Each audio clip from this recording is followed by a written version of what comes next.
Hello সবাইকে। দশমীর দিনকে ভালোই ভিড় ছিল আমাদের এখানে। আর এটা হলো আমার দশমীর লুক। প্রচুর ফটো ভিডিও তোলার পরে আমরা গেছিলাম প্রতাপগড়ে পাপড়ি চাট খাওয়ার জন্য। জীবনে এত বিচ্ছিরি পাপড়ি চাট আমি প্রথমবার খেলাম। গালে একটা ঠাস করে চড় মেরে আমার টাকাটা নিয়ে নিল। তারপর ওখান থেকে গেলাম খেতে। কি বলবো, সেদিনটা হয়তো দিনটাই খারাপ ছিল, এত বাজে ছিল প্রতিটা খাবার। খেতে খেতে আমার মনে পড়লো আমরা অর্ডার দিয়েছিলাম চিকেন মাঞ্চুরিয়ান, বাট এসেছিল চিলি চিকেন। অর্ধেক খাবার না খেয়ে এবার বেরিয়ে গেলাম কিছু ঠাকুর দেখার জন্য। ফার্স্টে আমরা গেছিলাম অভিযানে ঠাকুরটা দেখতে। ভালোই হয়েছিল প্যান্ডেলটা, তার সাথে মায়ের মুখটাও ছিল খুব সুন্দর। এই জায়গাটার নাম আমার ঠিক মনে নেই, কিন্তু এখানকার থিমটাও ছিল বেশ ভালো।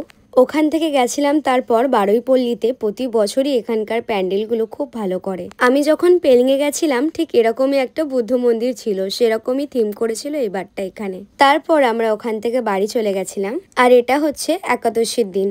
মুন্না আমাদের সাথে থাকবে, কিন্তু ওর মুজরা আমরা দেখবো না, এটা তো হতেই পারে না। কোনো সিরিয়াস ম্যাটারে মুন্নার দাঁত সবার আগে বেরোয়। এই দিনটাতেও যেই ঠাকুরগুলো আমরা দেখিনি সেটাই দেখতে গেছিলাম। প্রথমেই গেছিলাম আমরা ঐক্য সম্মেলনী দেখার জন্য। আমাদের এই সমাজে দিন দিন যা পরিস্থিতি শুরু হয়েছে সেটাই ফুটিয়ে তুলেছিল এই প্যান্ডেলটা। 2025-এ দাঁড়িয়েও আমাদের মেয়েদের যে কোনো নিরাপত্তা নেই সেটাই তুলে ধরেছিল এখানে। তারপর গেলাম আমরা একটু ফুচকা খেতে। ওখান থেকে বেরিয়ে আবার গেছিলাম বিএস ক্লাবে। এবছর আমাদের বনগাঁতে প্রতিটা প্যান্ডেলের এক এক রকম থিম ছিল, আর তেমনই এক এক রকম সেগুলোর মানে। বাইরে থেকে প্রথমে ভেবে নিয়েছিলাম ওখানে আর যাব না, ছোট প্যান্ডেল তো, কিন্তু ভেতরটা যাওয়ার পর দেখলাম সত্যি দেখার মতো অনেক কিছুই আছে। এই কারণেই মানুষেরা হয়তো বলে বাইরে থেকে কোনো কিছু বিচার করতে নেই। এই প্যান্ডেলটা ছিল 11ই পল্লীর। এটাও বেশ সুন্দর হয়েছে। আমার এখানকার সব থেকে বেশি ভালো লেগেছিল প্রতিমা। মায়ের মুখটা এত সুন্দর ছিল। এখান থেকে গেছিলাম লাস্ট প্যান্ডেলটা দেখতে।